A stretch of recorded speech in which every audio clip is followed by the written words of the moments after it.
Sharen Hauri, and I am the city's landscape architect for the city of South Salt Lake, and I am here today to show you how to plant a tree.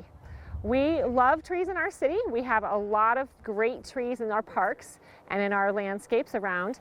We are in a park today called Fitz Park, where we have 3 creeks running through it, including Mill Creek, Spring Creek, and the 2700 South Drain. And we're going to plant some trees close to one of those creeks as part of our strategy to keep those waterways clean and to keep those creeks shaded and help habitat and wildlife.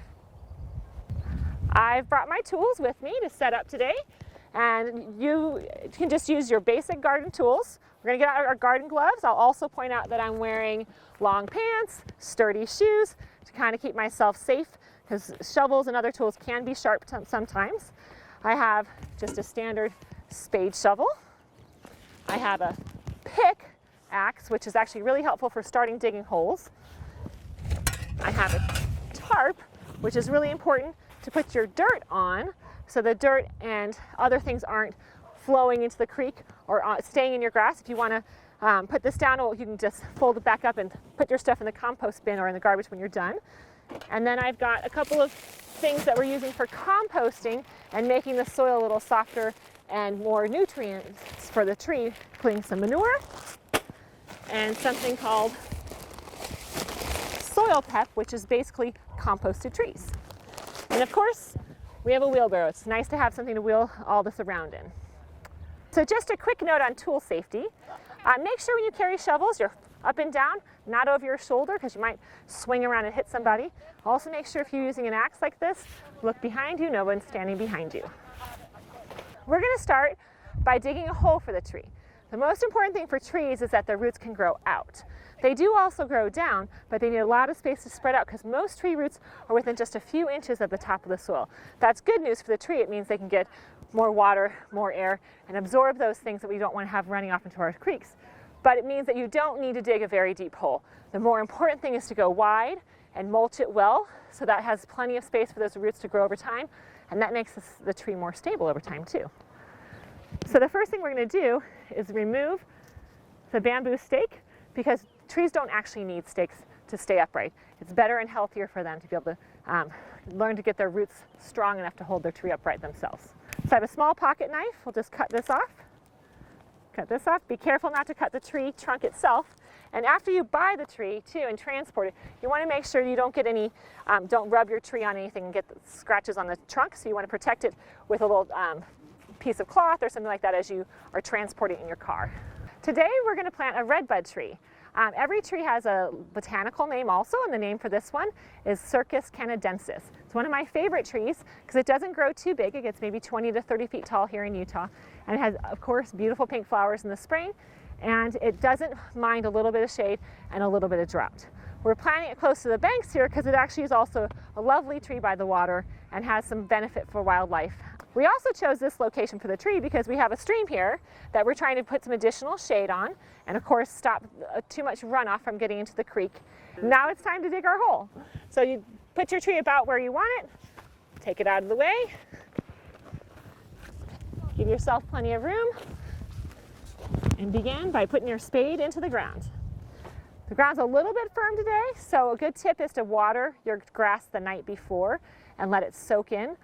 Put a few gallons of water right where you're going to dig so it's easier to dig. Takes a little bit of weight and a little bit of jumping, but get your spade in there and start. If your soil is a little bit hard, you can use one of these axes and just picks.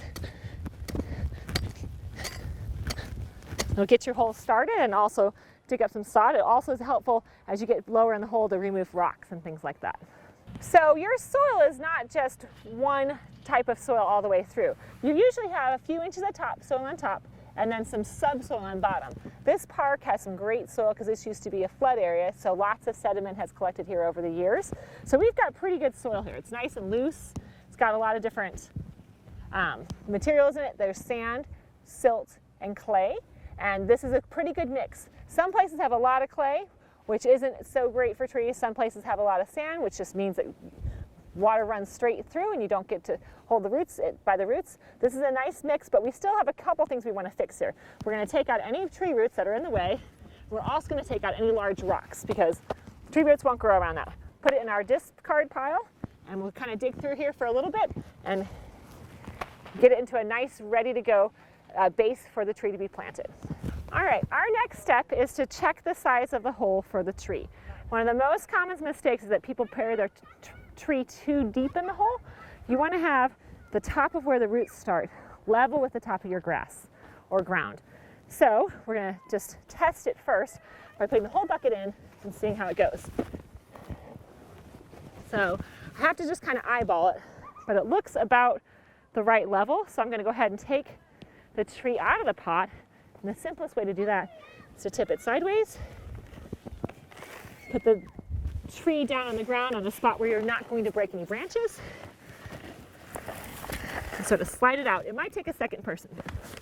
You pull on that, oops, lost my glove. Pull on your tree trunk, pull on your bucket. And sometimes the tree actually has less roots than it appears to have. It's not very deep. So then we're going to check it a second time and see if it's about the right level. I like to take my shovel and just put it on both sides of the hole and see. Where I really want the tree to be is right here, right against that shovel. So I'm going to put more soil beneath that. I'm going to use the original soil to build that up a little. So you want a firm base for your roots to rest on so the tree doesn't tip back and forth. So it's okay to step in the hole and kind of stomp a little down on that soil just to make sure it's ready.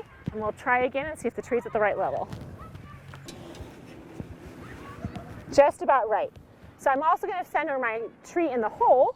So we'll move it over a few inches.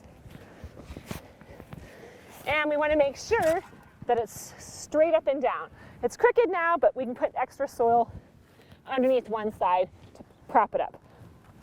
We're going to get ready to put in the soil mixture that surrounds the tree roots, and that's a combination of our fertilizing elements and some of the original soil, mixed at about 50-50. So we'll mix that for a minute and then we'll get it back in the hole. So when you've filled your hole back in, you can gently walk around the perimeter of the tree and tamp down your soil to get out the air pockets.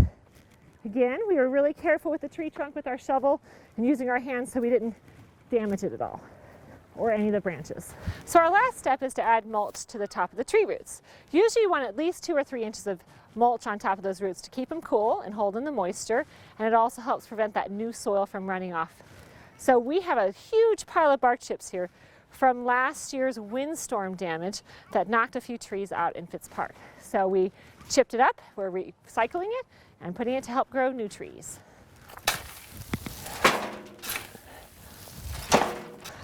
And we have mulch. Easy enough just to dump on your tree, hop down and spread it around. We're going to use about twice that much and make sure we cover an area about an arm's width apart to make sure this tree doesn't have to compete with grass for nutrients and for water, and that it has plenty of room for those roots to get air and water.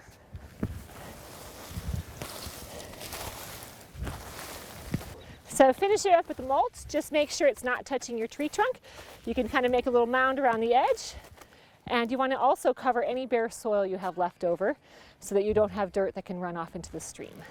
So at this spot here, we've been planting trees all throughout the park to slow down the water as it goes into, to keep it from going directly into the creek.